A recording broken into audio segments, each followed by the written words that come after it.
शांति। और आदरणीय शीलू बहन जी का हम स्वागत करेंगे ताली बजा के।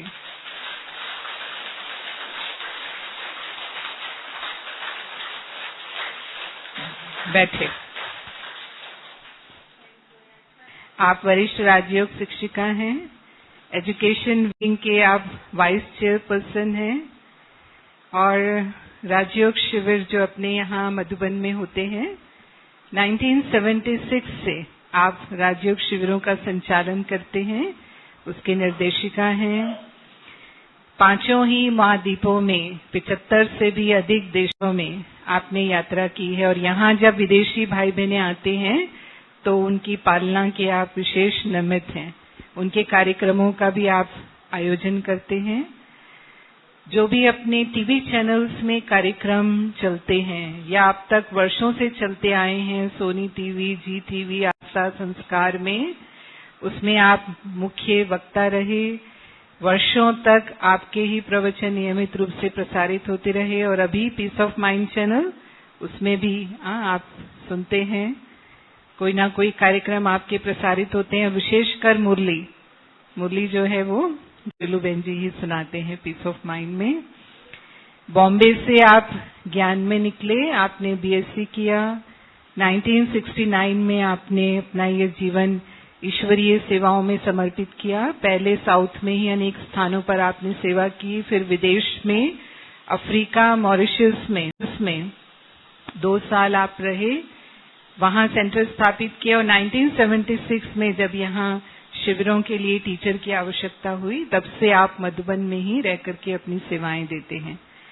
शीलू बहन जी भी बहुत सरल स्वभावी, बहुत निर्माण और बहुत ही अथक सेवाधारी हैं और आपके लिए मैं कहूंगी, सीप को मोती मिले तो और क्या चाहिए, रात को चांदनी जगे तो और क्या चाहिए, और हमें शीलू बहन जी का क्लास मिले तो और क्या चाहिए।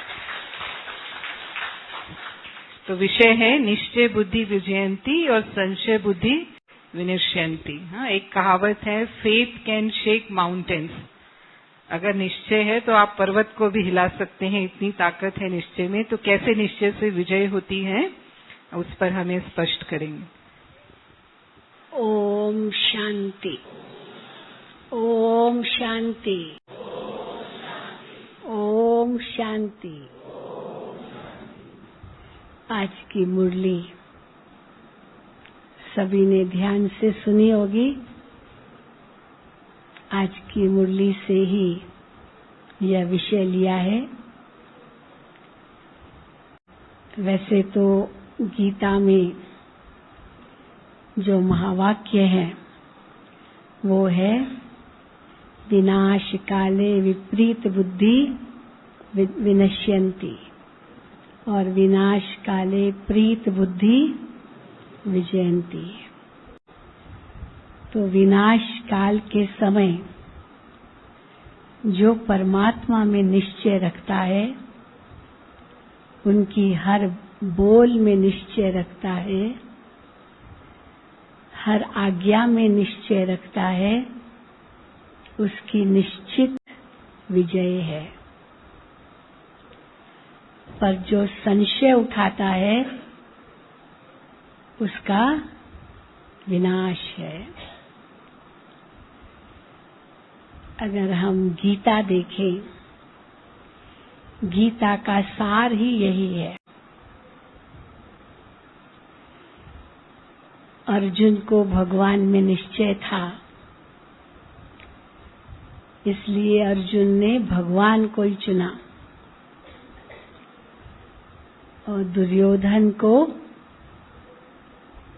सेना में निश्चय था,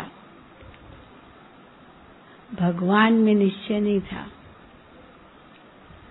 इसलिए उसने सेना को चुना और उसकी निश्चित हार हो गई। ये इतना दूर दूर क्यों बैठे हैं? नजदीक आ जाओ। ये सब इतना दूर क्यों? देखो आगे आ जाओ, आगे आगे। इतनी लाइन, इतनी जगह है आगे। देखो कैसे बैठे। आगे आ जाओ। हाँ, बीच में जगह नहीं छोड़ो।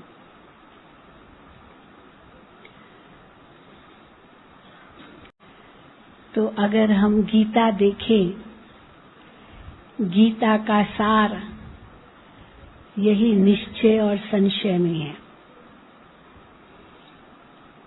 पांडवों को निश्चय था इसलिए विजय हुई, कौरवों को निश्चय नहीं था इसलिए उनकी हार हुई। तो अगर हम गीता को ही केवल लें, वास्तव में अभी भगवान डायरेक्ट हमें गीता का ज्ञान दे रहे हैं,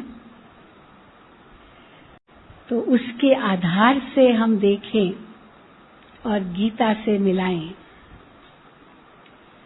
जो भगवान कहते हैं मैं तुमको इस समय गीता का ज्ञान दे रहा हूं, तो ऐसी क्या निशानियां हैं, क्या बातें हैं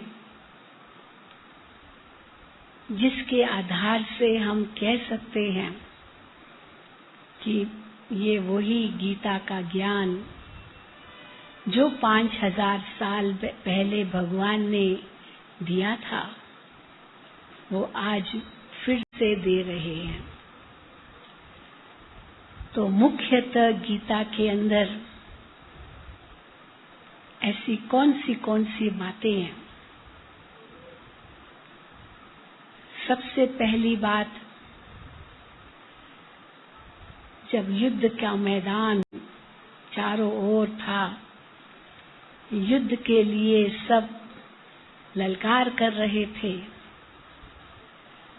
और यहाँ युद्ध के मैदान के बीच में भगवान और अर्जुन का संवाद चलता है। और भगवान अर्जुन को क्या कह रहे हैं? हे अर्जुन, इन सब को मारो मारो।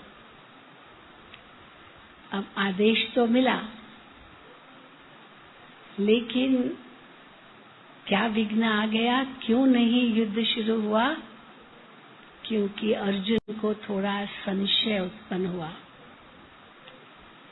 संशय इस बात का नहीं कि ये हमें भगवान नहीं कह रहे, ये कोई और कह रहा है। निश्चय तो था भगवान में, निश्चय की कोई कमी नहीं थी, लेकिन किस बात का संशय था? किस बात के कारण संशय उत्पन्न हुआ और कहा मैं युद्ध नहीं करूंगा? तो कौन सी ऐसी बात थी? वो थी कि वो मोह के वश हो गया। क्या बात थी? मोह के वश हो गया। जब उसने सामने देखा उसका मामा, चाचा, काका, उसके गुरु, जिन्होंने इनको इतना ज्ञान दिया था, द्रोणाचार्य जैसा जिन्होंने इनको तीर कमान चलाना सिखाया, भीष्म पितामह इतने वरिष्ठ गुरु, और उनके ही सारे भाई वही थे ना, कौरवों की तरफ। इन सब को देखकर उनके मन में मोह उत्पन्न हुआ, और मोह उत्पन्न होने के कारण उसने कहा मैं ये युद्ध नहीं करूंगा। तो वास्तव में सारी गीता अर्जुन को मोह नष्ट करने के लिए ही सुनाई है। दूसरा अध्याय में क्या दिखाते हैं? भगवान ने अर्जुन को आत्मा का ज्ञान दिया। हे अर्जुन, तुम कहते हो मेरे मामा, चाचा, काका आदि है ये सब, मैं इनको कैसे मारूं? मेरे ये भाई हैं, मेरे ये वडील हैं, मेरे ये वरिष्ठ हैं, इनसे मैंने कितनी शिक्षा ली है, मैं इनको कैसे मारूं? तो हे अर्जुन, इनका देह मत देखो, लेकिन क्या देखो? इनको आत्मा देखो। और आत्मा देखेंगे तो आत्मा तो कभी मरती नहीं। तो सारा जो दूसरा अध्याय है वो आत्मा का ज्ञान है कि आत्मा न जन्म लेती न मरती। आत्मा तो केवल एक चोला बदलकर दूसरा लेती है। इसलिए आत्मा न जलती, न कटती, न सूखती, न गीली होती। प्रकृति के स्पर्श से आत्मा के ऊपर कोई परिवर्तन नहीं आता। इसलिए आत्मा देखो, शरीरों को मत देखो। और आप क्या करो, अपना कर्तव्य निभाओ। अभी तुम्हारा यही कर्तव्य है कि तुमको युद्ध करना है, इसलिए वो कर्तव्य निभाओ और आत्मा इनको देखो और ये सोचो ये कभी नहीं, ये मरने वाले नहीं, ये तो केवल शरीर है जो विनाशी है। अब भगवान ने इतना ऊंचा आत्मा का ज्ञान दिया, लेकिन फिर भी अर्जुन को किस बात का संशय कि मैं कैसे इनको आत्मा देखूं, इतना बड़ा शरीर दिखाई देता है इतना बड़ा शरीर और सारे जीवन की बातें भूलूं कैसे, मैं सब भूलूं कैसे, कैसे मारूं मैं, ये पाप हो जाएगा।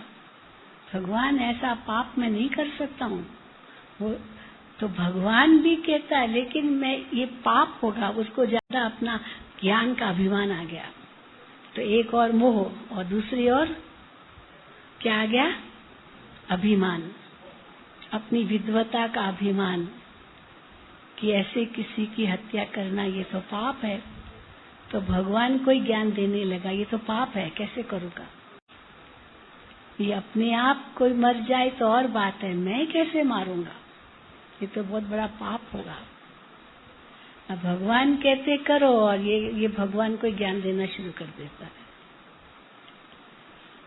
फिर जब अर्जुन नहीं समझता है तो फिर दूसरा कदम भगवान उठाता है कि कैसे तुम अपना कर्तव्य पालन करो। उसको क्या देता है, आत्मा का स्वमान देता है। हे अर्जुन, तुम पहचानो अपने आप को, आप कौन हो। पहले उनके बारे में कहा, उनको आत्मा देखो, और उसको समझ में नहीं आया क्योंकि मोह के वशता आत्मा कैसे देखे, रिश्ता, ये देह का रिश्ता, वही उसको बुद्धि में था। फिर जब वो बात नहीं समझ में आई तो फिर दूसरी बात दी कि आप कौन हो, और उनका स्वमान उनको दिया, आप अपने आप को पहचानो। इसमें स्वमान कौन सा दिया, वो तो युद्ध की बात है, इसीलिए उनको कहा तुम क्षत्रिय हो। क्षत्रिय की क्या विशेषता होती है, स्वमान दिया। क्षत्रिय की विशेषता क्या होती है, एक बार उसने संकल्प किया, जो प्रतिज्ञा की उसको वापस नहीं ले सकता। धर्म परिये धर्म न छोड़िए, प्राण जाए पर वचन न जाए, ये क्षत्रिय की विशेषता है। आप देखेंगे जितने भी द्वापर युग से राजाएं महाराजाएं थे वो सब क्षत्रिय थे। क्षत्रिय क्योंकि त्रेता युग के बाद वो क्षत्रिय घराना था ना, तो युद्ध के मैदान में क्षत्रिय ही जाते थे और राजाई भी उनके हाथ में थी। और उनके अंदर ये एक संकल्प होता था, जो मुख से वचन निकला उसका पालन करना ही है, कुछ भी हो जाए। मरने के लिए तैयार है पर वचन से पीछे नहीं हटेंगे। जो प्रतिज्ञा की, जो संकल्प किया, उसको पूरा करना ही है, चाहे उसके लिए मरना पड़े। एक लेख पढ़ रहे थे कि इतने सारे राजपूत थे, ये सब राजपूत दिखाते ना, तो इतने सारे राजपूत थे, कितने राजाएं थे, क्या नहीं था भारत में। ये जहाँ वर्णों की बात आती है तो क्षत्रिय माना जो युद्ध करने के लिए जाए। तो ये सब, ये राजपूत का जो इतना सारा विस्तार था, ये सब खत्म कैसे हो गया, क्योंकि उनके अंदर जो दृढ़ता थी कि मरने को हम तैयार हैं, लेकिन हम अपना जो प्रतिज्ञा हमने की है वो तोड़ेंगे नहीं। तो इसीलिए समझो, अगर कोई राजा युद्ध में मरता था तो रानी क्या करती थी, सती हो जाती थी। पतिव्रता नारी पति की चिता पर जाकर के जलती थी, या जौहर। कितने, अगर आप इतिहास देखेंगे भारत का, कैसे स्त्रियों ने, रानियों ने जौहर किया। वो नहीं, यहाँ चित्तौड़ का बहुत बड़ा मिसाल आता है और एक एक करके ये उनका लक्ष्य था कि मैदान में मर जाएंगे लेकिन हार खा के वापस नहीं आएंगे। इसलिए मरने के लिए तैयार थे, पर हार खा के वापस लौट आए वो नहीं था। इसलिए कई जो राजपूत भारत के अंदर खत्म होते गए, उस प्रकार से खत्म होते गए। तो जब भगवान ने अर्जुन को ये याद दिलाया, हे अर्जुन तुम राजपूत हो, हाँ माना तुम क्षत्रिय हो, और क्षत्रिय की ये विशेषता है कि जो संकल्प किया है उसको पूर्ण करना ही है। और आप युद्ध के मैदान में खड़े हो, क्या अपने प्रतिज्ञा से आप पीछे हटोगे? और आप ये क्यों सोचते हो हम हार जाएंगे? क्यों ये संशय उठा ना, हार गए तो ये हुआ तो ये हुआ तो? आप क्यों सोचते हो हम हार जाएंगे? आपके दादा परदादा परदादा उन्होंने भी कभी हार नहीं खाई, वो सदा विजयी रहे, सदा विजयी रहे। तुम भी विजयी हो, तुम भी विजयी हो, तुम क्षत्रिय हो, तुम विजयी हो, तुम कभी हार नहीं खा सकते, तुम पीछे नहीं हट सकते हो। इसीलिए युद्ध करो। और अगर तुम पीछे हट गए, युद्ध नहीं करूंगा ये कहा, तो आपके जो आगे जो जनरेशन है, आपकी जो वंशावली है, वो क्या कहेंगे आपके लिए कि मेरा पिता, मेरा दादा, मेरा परदादा ये कायर थे। आप सुनना चाहते हो? कायर थे, वो तो बहादुर थे, तो तुम बहादुर हो। नहीं, एक कहानी सुनाते हैं, इस पर एक कहानी सुनाते हैं कि एक राजा था। उस राजा ने ऐलान किया। उसका क्या ऐलान था कि मेरे पास इतना बड़ा पत्थर है, इस पत्थर को जो एक धक से तोड़ेगा उसको मैं अपना आधा राज्य दूंगा, आधा राज्य उसको दूंगा। एक धक से तोड़े इतने बड़े पत्थर को, उन्हें ऐसा बहादुर शूरवीर मेरे सामने आए, मैं उसको ये राज्य दूंगा। तो बहुत शूरवीर धुरंधर मसलमैन आए, अपना वो अपनी शक्ति दिखा करके कि हम ये पत्थर तोड़ेंगे, लेकिन कोई भी एक धक से उसको तोड़ नहीं सका।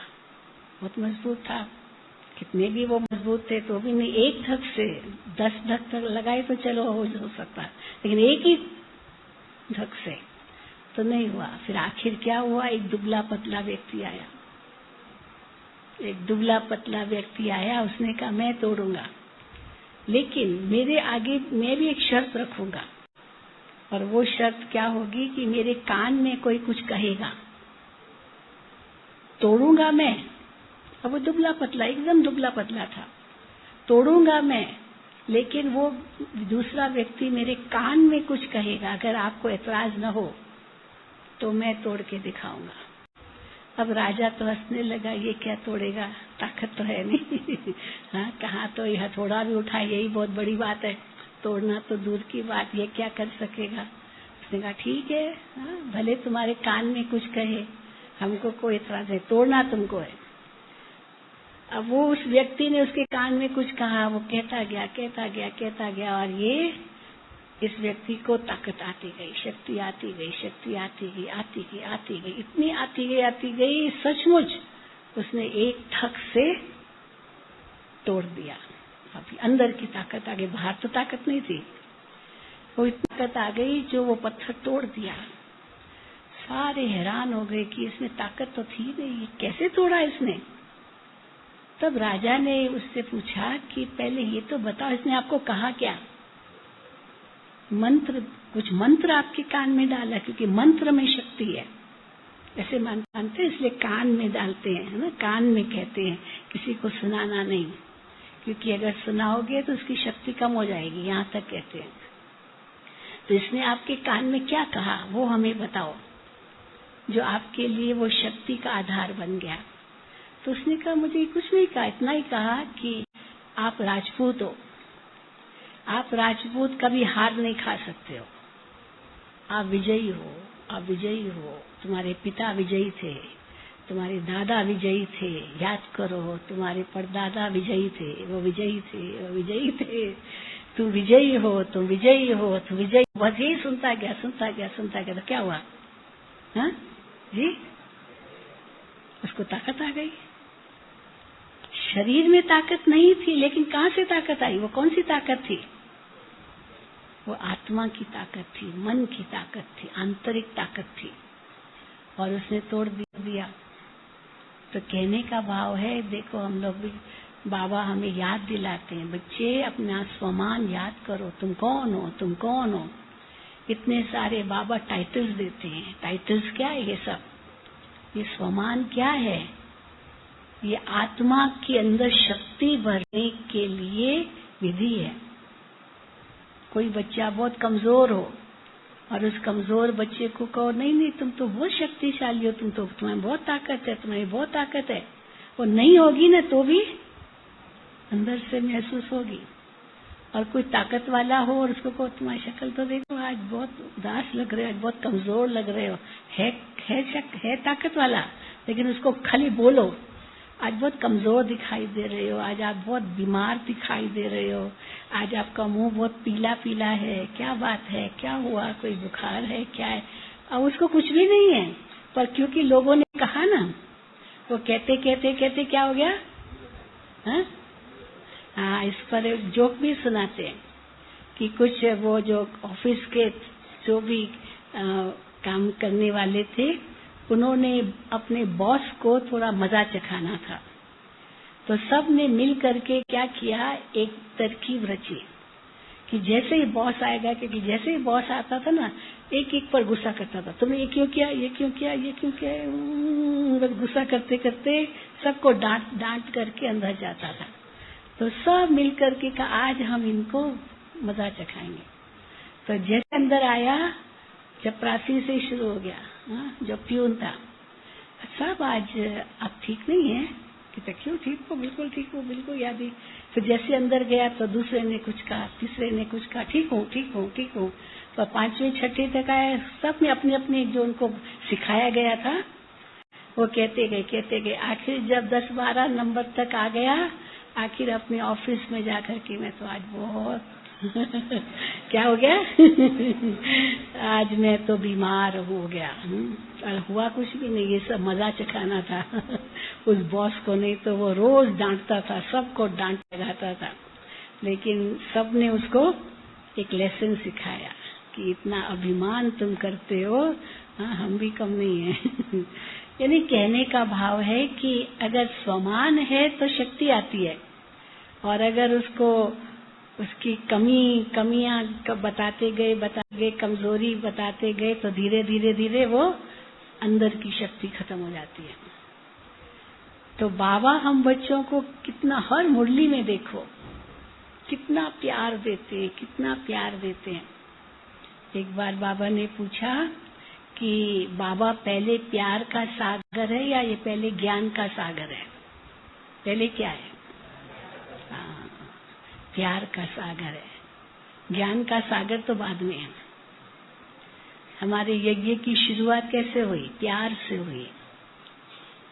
इतने सारे साक्षात्कार हुए, वो तो भगवान का चमत्कार था, लेकिन बाबा ने जो इतना प्यार दिया, इतना प्यार दिया, इतना प्यार दिया कि वो दुनिया भूल गए। ज्ञान उस समय कुछ नहीं था, पता भी नहीं था, खुदा बस यही ज्ञान था, कुछ समझ नहीं थी, लेकिन साक्षात्कार, चाहे विनाश का साक्षात्कार कराया बाबा ने, उससे इतना जल्दी वैराग आ गया 1 सेकंड में, क्योंकि विनाश देखा।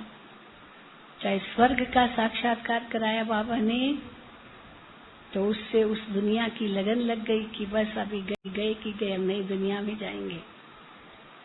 और जो बाबा ने खिलाया पिलाया, जो कितना प्यार दिया माता पिता के रूप में मम्मा बाबा ने, उसी के आधार से 14 साल कोई कम बात थोड़ी है। मनोहर दादी के साथ हम रहते थे ना मधुबन में, तो मनोहर दादी कहानियां बहुत सुनाती थी, यज्ञ की पुरानी कहानियां वो सुनाती थी कई, और हम उनसे पूछते रहते थे। तभी मुझे बहुत अच्छा लगता है यज्ञ की हिस्ट्री बताना, क्योंकि मनोहर दादी से मैं बहुत सीखी हूँ।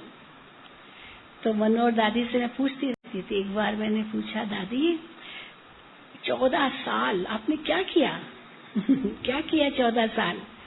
तो मुझे बहुत प्यार से कहते, अरे शीलू क्या बताऊं तुमको। ना दादियों की ये विशेषता थी, क्या बताऊं, हमको तो लगा ही नहीं 14 साल। मैंने कहा नहीं दादी, फिर भी 14 साल तो रहे ना आप लोग, तो क्या किया इन 14 सालों में? तो कहा हमको तो लगे ही नहीं, हमको तो लगा जैसे 14 दिन ही केवल थे, क्योंकि पता ही नहीं चलता था सुबह से रात कैसे हो जाती थी। फिर तो सारे बताया कैसे बाबा भी मुरलियों में सुनाते हैं, संदेशियां ध्यान में जाती थी, फिर वो जो देख कर आती थी वो बाबा को बताती थी, और बाबा कहते थे इसका ड्रामा करो।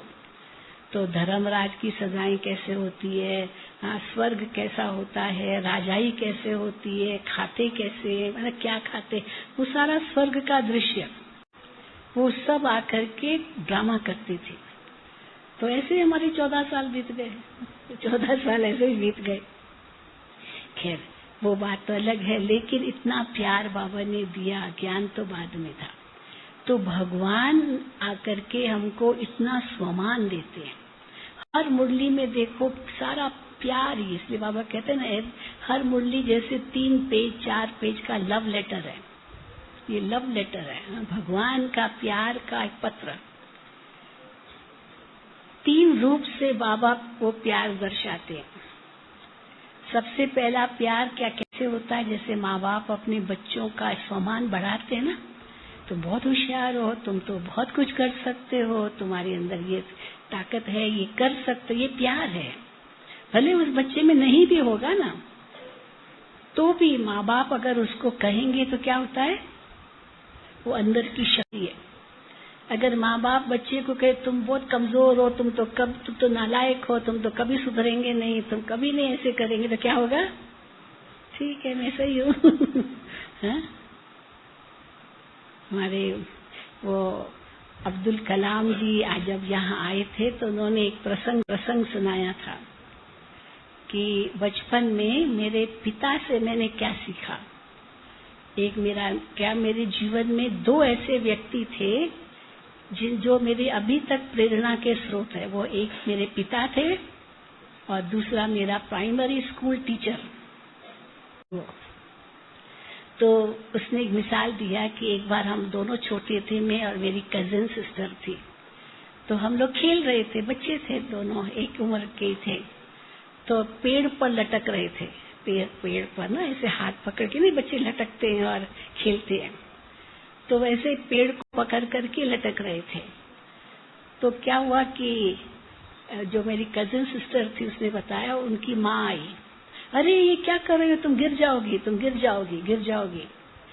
अभी वो पकड़ा उसने, लेकिन गिर जाओगी ये माँ ने कहा, और सचमुच वो गिर गई, क्योंकि माँ ने कहा ना गिर जाओगी। लेकिन मेरे पिता कभी भी नेगेटिव नहीं बोलते थे। मेरे जब पिता आए बाहर, उसने कहा बेटा यू आर वेरी क्लेवर, हाँ बहुत होशियार हो, जोर से पकड़ना, हाँ ये नहीं कहा तुम गिर जाओगे, तुम जोर से पकड़ना। तो जोर से पकड़ा तो मैं नहीं गिरा, और वो मेरी बहन गिर गई। क्यों गिर गई? क्योंकि माँ ने कहा गिर जाओगी, तो मुख से कह दिया गिर जाओगी, तो सचमुच गिर गई। और मेरे पिता ने मुझे कहा कि जोर से पकड़ना, गिरना नहीं, ऐसा नहीं कहा, जोर से पकड़ना। इतना पकड़ा तो क्यों गिरूंगा? तो बस यही है पॉजिटिव थिंकिंग, वो पॉजिटिव सोचना, नेगेटिव सोचना। तो भगवान भी हमको इतना जो स्वमान देते हैं, ये स्वमान में आत्मा की शक्ति बढ़ती है। मैं कौन हूँ? जो बाबा कहते हैं ये पहेली है, मैं कौन हूँ। 2 युग से ये पहेली चलती आई है। ये एरिस्टोटल, सोक्रेटिस, प्लेटो, ये बड़े बड़े फिलोसोफर्स होके गए हैं, यही प्रश्न किया, अपने आप को जानो, अपने आप को जानो, माना आत्मा अपनी शक्ति को पहचाने। और दूसरा, बाबा कैसे प्यार देते हैं, शिक्षाएं देते हैं। ये शिक्षाओं में भी बाबा का प्यार समाया हुआ है। कितनी शिक्षाएं बाबा देते हैं, चाहे ज्ञान, चाहे योग, चाहे धारणा, चाहे सेवा, सब शिक्षाओं में आता है। एक है स्वमान देना, वो माता पिता के रूप में, टीचर के रूप में पढ़ाई पढ़ाते हैं, पूरा तीनों कालों का, तीनों लोकों का ज्ञान देते हैं। तो बाबा हम बच्चों को, ये प्यार का ही रूप है। और दूसरा प्यार का रूप क्या है, इतना ऊंचा हमें लक्ष्य देते हैं, तुमको ये बनना है, ये बनना है, प्रलोभन। आज भी बाबा ने कहा ना, कई लोग हम लोगों को कहते हैं ये तो आपका लोभ है, आपके तो हम स्वर्ग में जाएंगे, हम लक्ष्मी नारायण बनेंगे, हम देवता बनेंगे, ये तो आपका लोभ है, आपके तो हमने लोभ को जीता है। कहाँ जीता, आप तो स्वर्ग का लोभ है। तो आज बाबा ने क्या कहा, हा? वो शुद्ध लोभ है। ऐसा लोभ तो सभी रखे अशुभ लोभ नहीं है, कलयुग की दुनिया का कुछ नहीं चाहिए। इसलिए वो लोभ तो अच्छी बात है, हम तो सन्यासियों को भी कह सकते हैं, आप लोगों के अंदर ये लोभ है, हमको मिले, हमको मोक्ष मिले, आपको मोक्ष मिले, ये आपका लोभ है। हमको दुनिया में आना नहीं, हमें जन्म मरण से छुटकारा चाहिए, क्योंकि संसार में बहुत दुख है, इसलिए आना ही नहीं दुनिया में। तो ये जो आपके अंदर दुनिया के लिए जो नफरत है, सुख काग विष्टा के समान है, इसलिए संसार में आना ही नहीं है। तो आप समाज का क्या कल्याण करोगे, अपने लिए केवल सोचते हो, ये तो यही स्वार्थ है, ये आपका लोभ है अपने लिए। हम तो विश्व के कल्याण की बात सोचते, सारी दुनिया स्वर्ग बन जाए, केवल हम थोड़ी, केवल हम अकेले जाएंगे क्या स्वर्ग में, हाँ? सबको साथ ले जाएंगे ना, तो दुनिया ही स्वर्ग बनाएंगे। तो ये है शुद्ध लोभ। तो ये बाबा प्यार देते, प्रलोभन देते, जैसे माँ बाप होते ना, पहले तो बच्चे का मान बढ़ाएंगे सम्मान देकर, फिर देखते हैं कि बच्चे पढ़ते नहीं है, बच्चे ये कहना नहीं मानते हैं, तो फिर माँ बाप कैसे दूसरे प्यार देते हैं, कहेंगे बेटा तुम फर्स्ट आओगे ना तो तुम्हारे लिए साइकिल लेके देंगे, तुमको साइकिल लेके देंगे, तुमको ये देंगे, तुमको वो देंगे। अब ये प्रलोभन तो देते ना, टेम्पटेशन, ये भी प्यार है। भगवान भी हमको प्रलोभन देते हैं, तुमको मैं स्वर्ग का मालिक बनाऊंगा, तुम लक्ष्मी नारायण बनेंगे, सारे विश्व का मालिक बनेंगे। कितना बड़ा ये प्रलोभन नहीं, पर ये प्यार है भगवान का। पर ऐसे नहीं कि नहीं देंगे, देंगे जरूर ऐसे नहीं माँ बाप खाली झूठा झूठा आश्वासन देते हैं, सच में लेके देते हैं, अगर बच्चे इतने पढ़ाई में होशियार हो जाए तो। परंतु फिर भी अगर बाबा देखते हैं कि बच्चे आज्ञाकारी नहीं बनते हैं, बाबा का कहना नहीं मानते हैं, तो फिर तीसरा रूप माँ बाप कौन सा धारण करते हैं। लौकिक में भी अगर प्रलोभन देने के बाद भी बच्चे नहीं मानते तो माँ बाप क्या करते हैं, हाँ? डांट लगाएंगे, सजा भी देंगे, सजा भी देंगे, क्यों नहीं, डांट भी लगाएंगे, थोड़ा आंख भी दिखाएंगे। तो बाबा भी हमको आंख दिखाते हैं, नहीं दिखाते, पर वो प्यार है। कौन सी आंख दिखाते हो, आज भी बाबा ने कहा बच्चे अगर नहीं श्रीमत पर चलोगे तो धर्मराज की सजाएं खाओगे। बता तो दिया, अभी आपके ऊपर है, धर्मराज की सजाएं खाना या पढ़ाई पूरी करना, बाबा की आज्ञाकारी बनना, श्रीमत पर चलना और ऊंच पद पाना। अब ये देखो सारा गीता के अंदर भी यही है। तो जब अर्जुन को कहा कि हे अर्जुन, तुम क्षत्रिय हो, युद्ध करो, नहीं तो कायर कहलाओगे। पर अर्जुन सुनते हुए फिर क्या कहता है, कोई बात नहीं, परंतु मैं इनको कैसे मारूं। फिर से वही प्रश्न, कैसे मारूं, कैसे मारूं, क्योंकि मोह के वश हो गया था। फिर भगवान ने तीसरी युक्ति रची, कैसे उसको समझाना। तो भगवान ने उसको क्या कहा कि देखो ये सब मरे पड़े हैं, एक साक्षात्कार करा दिया, सारे डेड, सब मरे पड़े हैं, कब्रिस्तान बन गया। और भगवान ने क्या कहा, हे अर्जुन, अगर तुम नहीं भी मारोगे ना, ये सब मरने वाले हैं, वैसे ही मरने वाले हैं।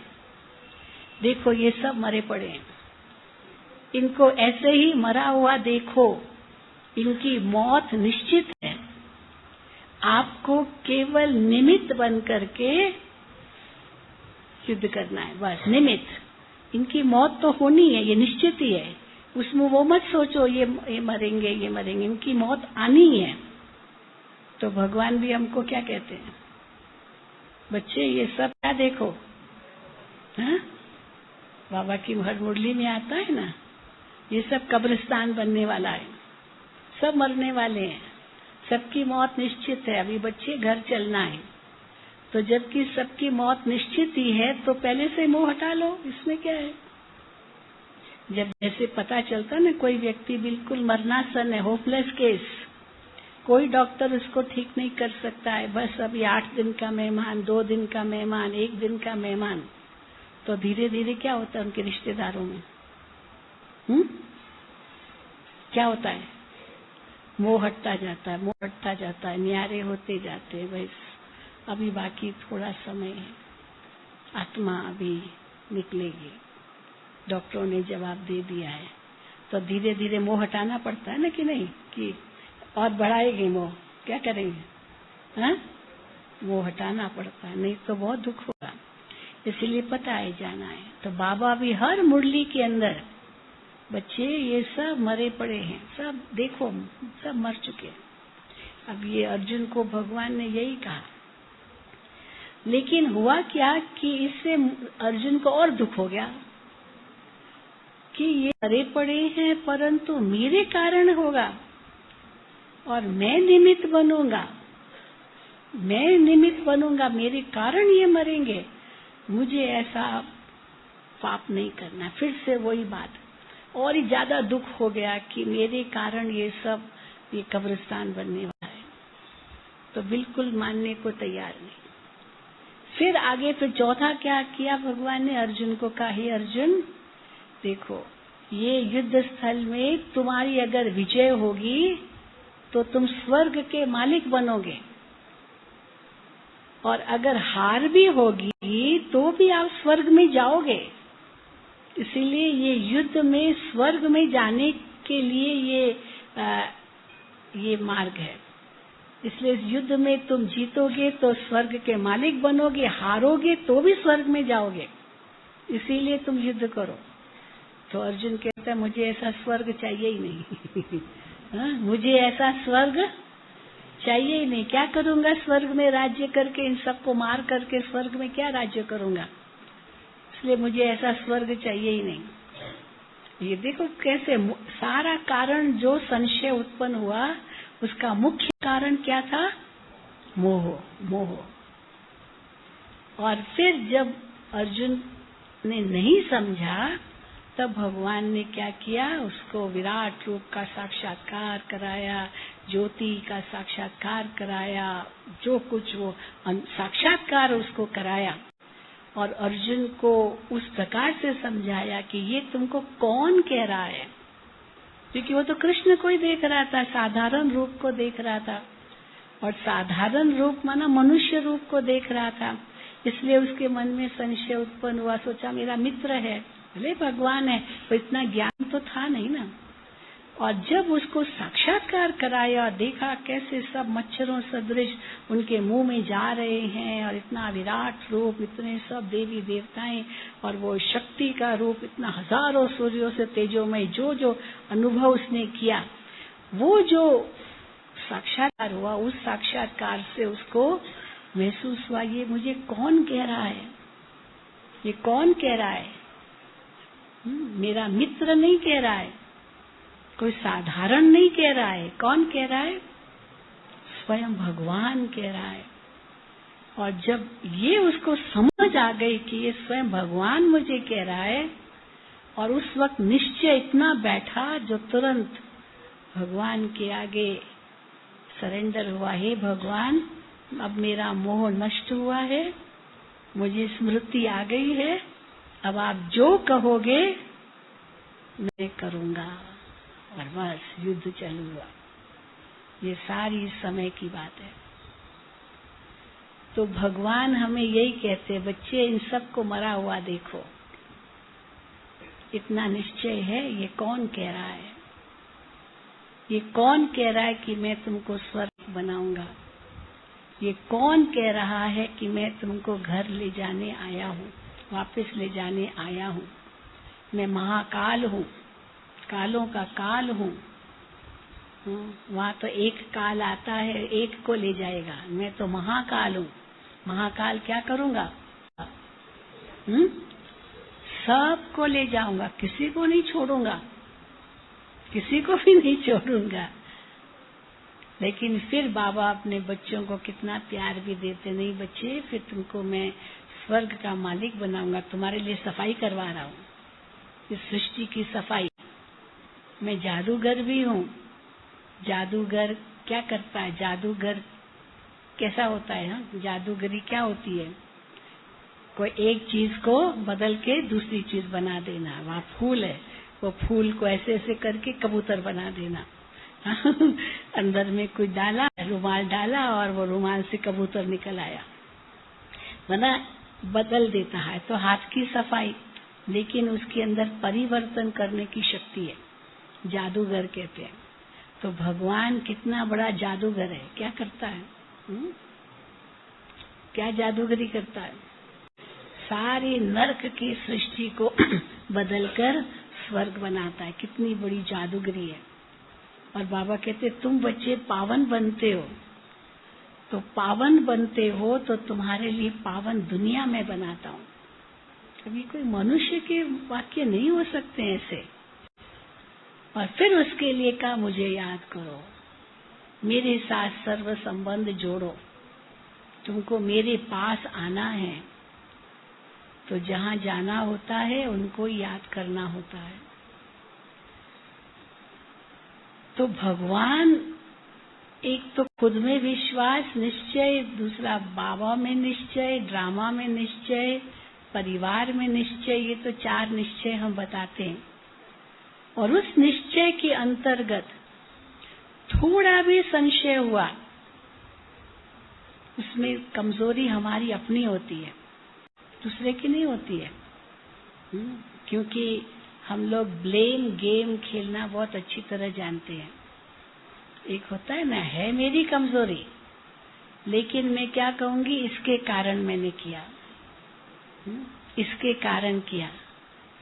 अगर ये न ऐसे कहता तो मैं भी उनको जवाब नहीं देता। इसने कहा इसलिए मैंने किया। तो कारण कौन, दोषी कौन? दूसरा। इसीलिए बाबा ने कर्मों का भी ज्ञान दिया है। वो कुछ भी करे, उसका कर्म, उसका पाप, पर मुझे क्या करना है, बस वो मुझे अपने आप को देखना है। इसीलिए परिवार में भी इतना निश्चय हो। अगर हम किसी को दोष देकर और फिर कहें नहीं मैं सेंटर पर इसलिए नहीं जाता हूँ क्योंकि उसने ऐसा किया, उसने ऐसा किया, उसने ऐसा किया। अरे कुछ भी किया ना, आप क्यों उसकी चिंता करते हो? वो जो करेगा वो पाएगा। और उसके कारण आप बाबा को क्यों छोड़ते हो?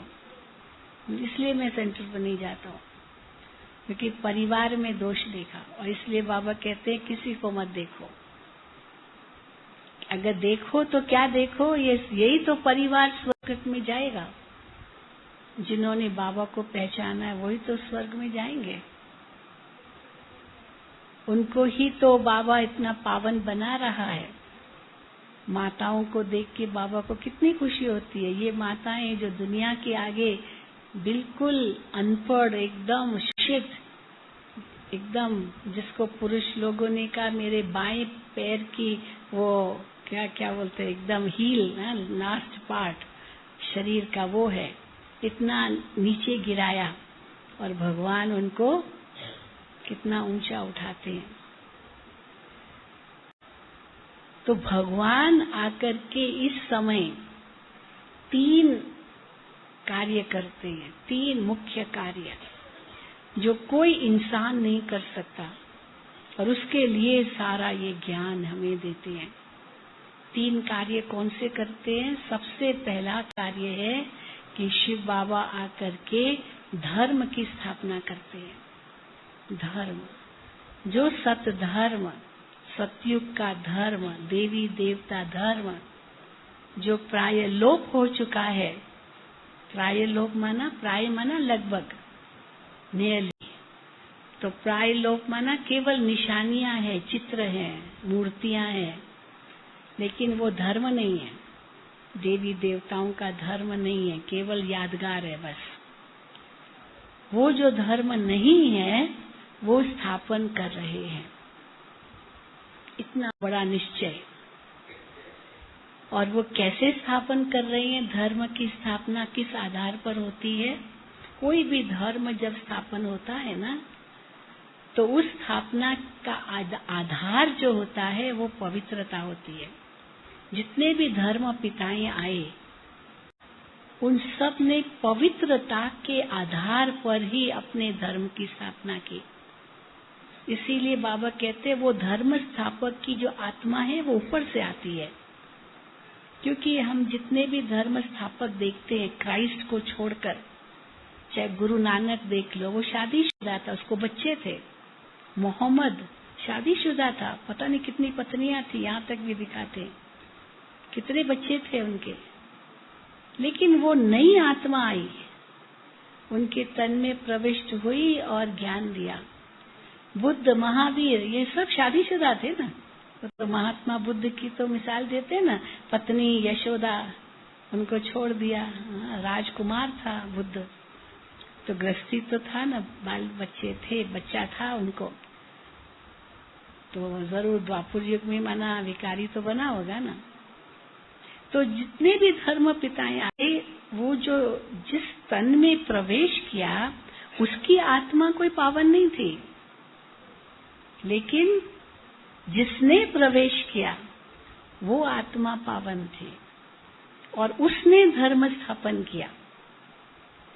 लेकिन ये दुनिया में कहाँ समझते? तो वो क्या समझते हैं कि क्योंकि मुख तो इनका था ना, धर्म पिता ने आकर के ज्ञान दिया, पर किसके द्वारा दिया? तो मुख तो उनका था जिसके तन में प्रवेश किया, इसलिए उनका नाम हो गया। ये अंतर है दोनों में, ये दुनिया वाले नहीं समझते। तो वैसे ब्रह्मा बाबा वो तो गृहस्थी थे, ब्रह्मा बाबा थोड़े कोई पावन थे, फैमिली मैन थे ना, कितने बच्चे थे, गृहस्थी था। लेकिन शिव बाबा ने आकर के उनमें प्रवेश किया और उनके द्वारा जो ज्ञान दिया, तो स्थापना के निमित्त शिव बाबा बने पड़वाया थ्रू ब्रह्मा।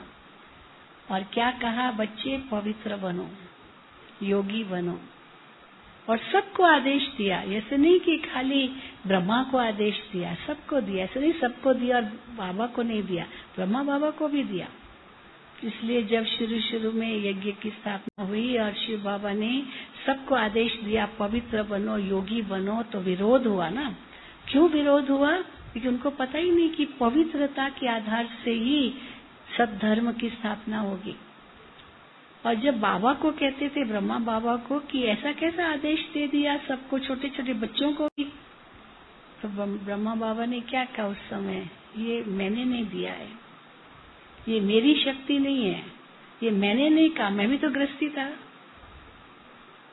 मुझे भी क्या पता था। पर ये शिव बाबा ने आकर के कहा, लेकिन कहा तो इनके मुख से ना।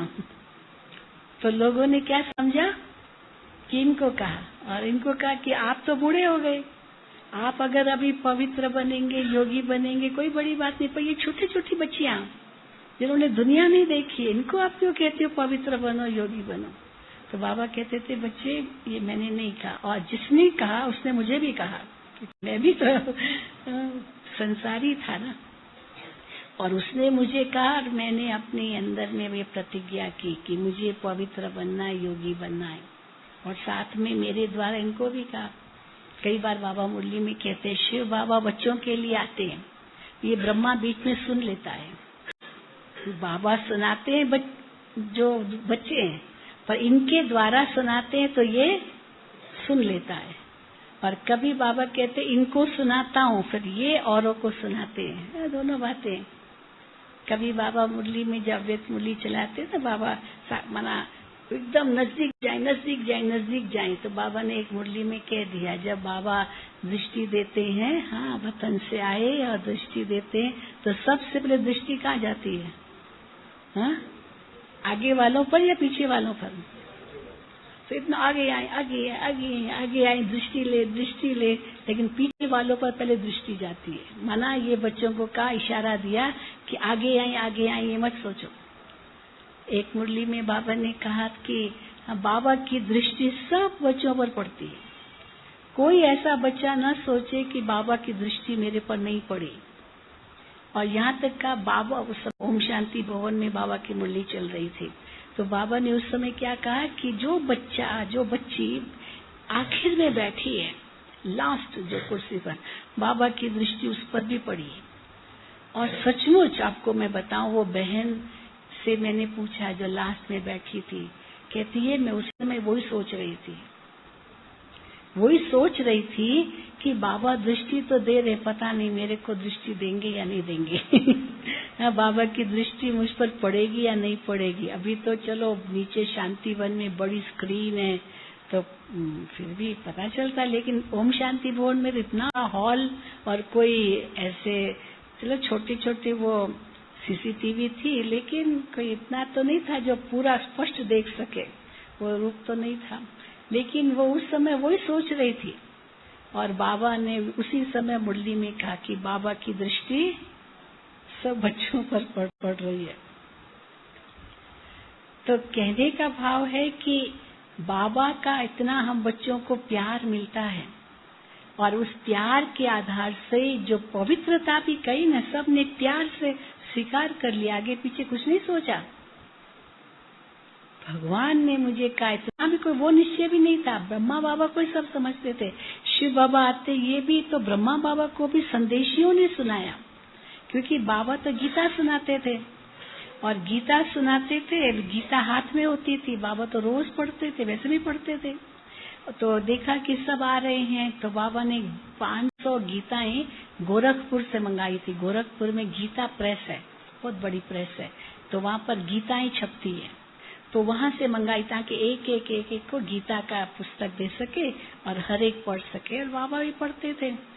लेकिन जैसे बाबा के हाथ में किताब आई और बाबा ने खोली भी नहीं, शिव बाबा की प्रवेशता हो जाती थी और शिव बाबा बोलने लगते थे। तो बाबा को खुद आता था, अभी तो मैंने सुनाया कुछ नहीं है, ये कौन सुना के गया।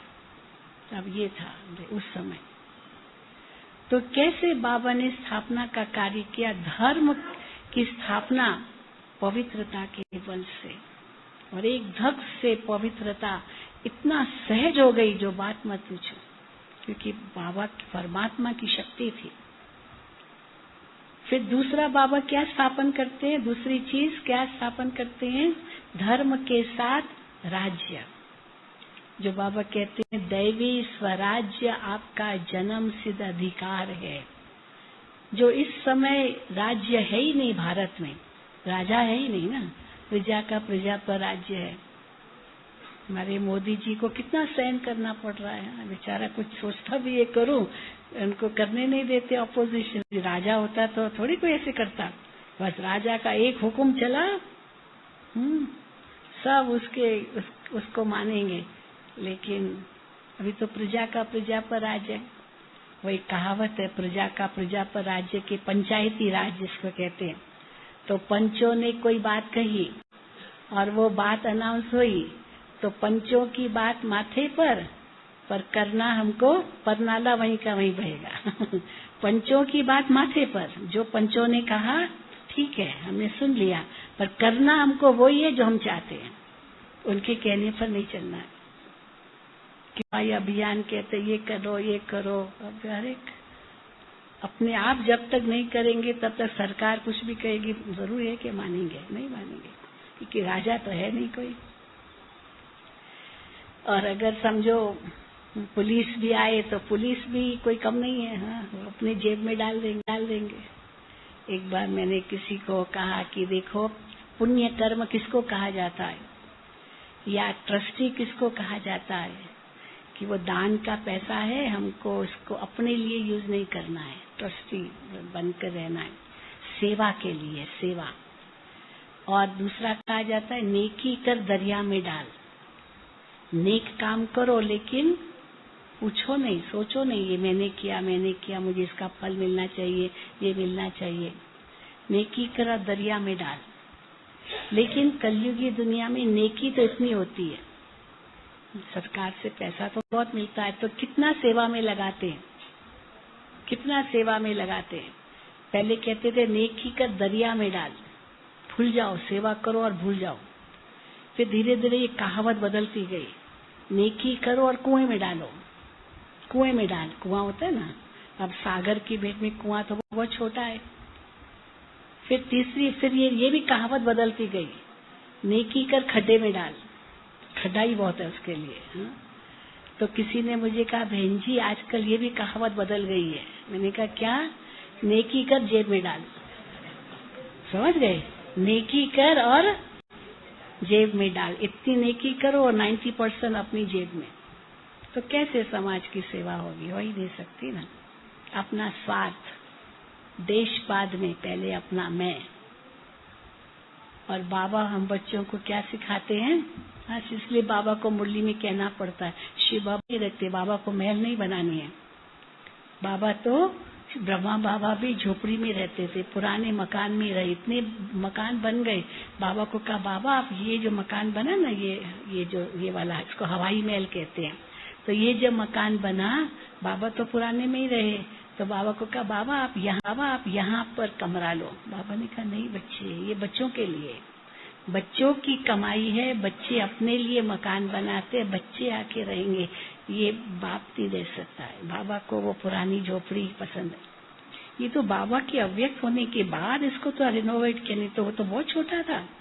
बाबा की झोपड़ी भी कितनी छोटी थी, और वो मतलब स्थान यही था, लेकिन हर साल गर्मी के दिनों में बाबा खजूर के जो पेड़ है ना, यहाँ माउंट आबू में बहुत है, उसके पत्ते मंगवाते थे और पत्तों से बाबा झोपड़ी बनवाते थे। अंदर बहुत ठंडक होती थी पेड़ के, ये खजूर के पेड़ के पत्ते में। फिर तो ठंडी बरसात में तो खराब हो जाती थी। ये तो बाबा के अव्यक्त होने के बाद इसको परमानेंट शेप दिया है। बाबा का कमरा थोड़ा बड़ा है, नहीं तो वो छोटा था। तो बाबा तो बिल्कुल साधारण ही रहे। तो अब फिर बाबा कहते मैं तुम्हारे लिए राजाई स्थापन कर रहा हूँ।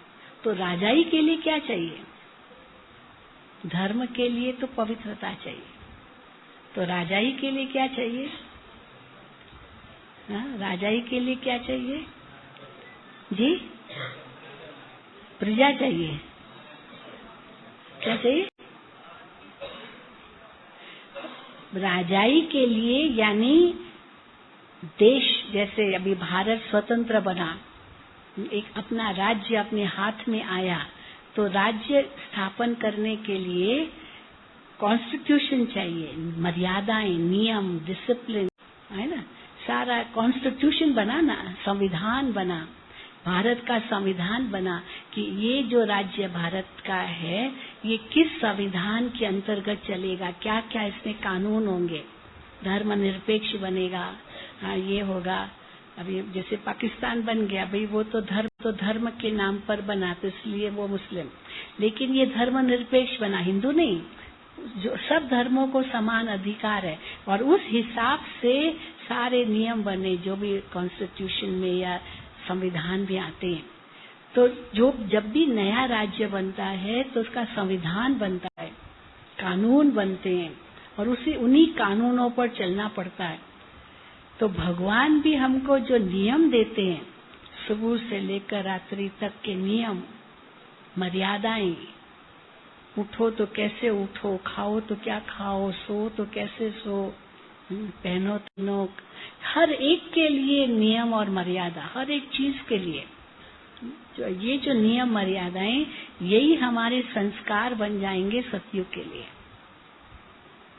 इसीलिए बाबा कहते हैं बाबा की श्रीमत पर चलो। कभी बाबा राय देते हैं, श्रीमत के अंतर्गत बाबा कभी राय देते हैं, बच्चे बाबा की राय ये है। वह कभी बाबा आज्ञा करते हैं, कभी बाबा ऑर्डर निकालते हैं, कभी बाबा ऑर्डिनेंस भी निकालते हैं, है ना। ऑर्डिनेंस तो लास्ट होता है, अगर ऑर्डिनेंस नहीं माना तो बहुत बड़ी सजा है। तो भगवान इस समय जो कुछ हमें मुरलियों में कहते, ये सब श्रीमत, ये हमारा संविधान है। इसलिए भारत में कहते हैं संविधान को महत्व देते हैं। इसलिए मुरली को क्यों इतना महत्व देते? एक तो ये प्यार भरा पत्र है, लेकिन प्यार भरे पत्र के साथ साथ सारे जो ब्राह्मणों के नियम है वो सब मुरली के अंदर है। तो एक एक वाक्य, एक एक शब्द कितना हमारे लिए महत्व का है। इससे राज्य की स्थापना होती, क्योंकि उसको हम धारण करते हैं, तब हम फिर भविष्य में राजाई लेते हैं, वो संस्कार अपना बनाते हैं। तो धर्म की स्थापना, राज्य की स्थापना, और तीसरी बात क्या स्थापन करते हैं बाबा? ईश्वरीय परिवार। ये परिवार है। सतयुग भी भले वहाँ धर्म है, राज्य है, लेकिन वहाँ एक परिवार है। लक्ष्मी नारायण और उनकी सारी प्रजा एक परिवार के रूप में है। इसलिए लक्ष्मी नारायण को पालनहार, विष्णु को पालनहार क्यों कहते हैं? वैसे माँ बाप बच्चों की पालना करते हैं, वैसे ही लक्ष्मी नारायण विश्व महाराजन महारानी है, लेकिन पालनहार के रूप में। आज भी देखो, हालांकि कोई है नहीं राजाई भारत में, लेकिन आप जहाँ भी जाओ, जो नाम मात्र राजाएं हैं भी ना, जिनके पूर्वज राजा थे, अभी तक वो प्रजा उस स्थान की उसको इतना महत्व देती है, उनको माता पिता के रूप में मानते हैं। तो कलयुग में इतना मानते हैं, तो सतयुग में क्या नहीं होगा? अब सोचो। तो परिवार, तो वो जो सतयुगी देवताई परिवार था, जब बाबा 9 लाख की बात कर रहे हैं शुरू में, ये 9 लाख एक ईश्वरीय परिवार था और वो देवी परिवार बन गया। फिर धीरे धीरे त्रेता अंत तक जो चलो 16,108 रानियां, मतलब जो रॉयल फैमिली, फिर 9 लाख, फिर धीरे धीरे जैसे द्वापुर में आ गए, बढ़ते गए, अलग अलग धर्मों में चले गए, अलग अलग राज्यों में चले गए, अलग अलग देशों में चले गए, कहाँ बट गया, कहाँ पर बिखर गए जो सतयुगी परिवार। और कलयुग अंत में वो देवी देवता धर्म की आत्माएं सारी दुनिया में बिखर गई। अभी बाबा को फिर से इकट्ठी करनी है, इकट्ठी करके एक ईश्वरीय परिवार बाबा बना रहे हैं। कितना बाबा विदेशियों को इतना प्यार क्यों करते हैं? अनेक धर्म, जाति, भाषा, प्रांत, देश, संस्कृति, सबके पर्दे हटा करके बाबा के बच्चे आके बनते। आप सोचो कहाँ कहाँ पहुंच गए। थे तो एक ही ईश्वरीय परिवार के, दैवी परिवार सतयुग के, पर वो कलयुग अंत में सारी दुनिया में बिखर गए और वापस आ रहे हैं और फिर से एक परिवार, ईश्वरीय परिवार बन रहे हैं। तो एक परिवार बनने के लिए क्या चाहिए? वो तो बट गए, सारी दुनिया में बिखर गए, पर फिर से एक परिवार होने के लिए क्या चाहिए? ये सब हदें तोड़नी पड़ेगी। धर्म, जाति, भाषा, ये सब जो हदें बनाई है मनुष्यों ने, ये भगवान ने नहीं बनाई है, ये कहते हैं ना हमने बनाई है। तो अगर हम भगवान के बच्चे बनते हैं तो क्या करना पड़ेगा? ये सब हदें तोड़नी पड़ेगी। तो हदें तोड़ने के लिए बाबा ने क्या उसकी युक्ति बताई है, क्या विधि बताई है? एक विश्व परिवार बनाने लिए आत्मा आत्मा, भाई भाई, हम सब आत्माएं एक परमात्मा के बच्चे। कई लोग हम लोगों को कहते हैं ये ब्रह्मा कुमारियां सारा दिन आत्मा परमात्मा यही बोलते रहते इनको आत्मा परमात्मा के सिवा और कुछ आता नहीं है। तो बाबा कहते यही तो चाहिए। आज दुनिया में देखो इतना योगासन किए, क्या नहीं किया, प्राणायाम किया। हम भी 21 जून को हमें देहरादून में ही थी जहाँ मोदी जी आए हुए थे और पूरा उसने जो अनाउंसमेंट होती थी वैसा वो भी कर रहा था। हम भी थोड़ा कर रहे थे, वीआईपी लॉन्च, वीआईपी एरिया में बैठे थे। तो सब कुछ उसने कहा, कैसे मन शांत करो, शून्य बन जाओ, ये कपड़ा। आत्मा परमात्मा का एक बार भी नाम नहीं लिया एक बार भी नाम नहीं लिया। भले जो कुछ भी कहा, भले तन, फिर मन, फिर बुद्धि, आत्मा, ये सब कहा जाता है, यही योग है। लेकिन आत्मा परमात्मा का एक बार भी नाम नहीं लिया गया। तो योग माना क्या? योग माना आत्मा का परमात्मा से संबंध, और उसका तो वर्णन ही कहीं नहीं। तो इसीलिए बाबा कहते हैं वो योग भी अधूरा है। योग तो कौन सिखा सकता है? कौन सिखा सकता है? भगवान ही सिखाता है। ठीक है। तो इसीलिए निश्चय बुद्धि विजयंती, संशय बुद्धि विनश्यंती। तो यहाँ एकदम ऐसे पक्के हो जाओ, कुछ भी गारंटीड माल है। ये गारंटी माल पहुंचेगा मंजिल पर, नई दुनिया में भी पहुंचेंगे। धर्म, राज्य और परिवार की स्थापना करके भगवान के साथ सभी को घर चलना है ना घर, कि यहाँ बैठना है? हाँ? घर के लिए जाने लिए तैयार है सभी? बैगेज पैक्ड है सब? ओम शांति, ओम शांति, ओम शांति।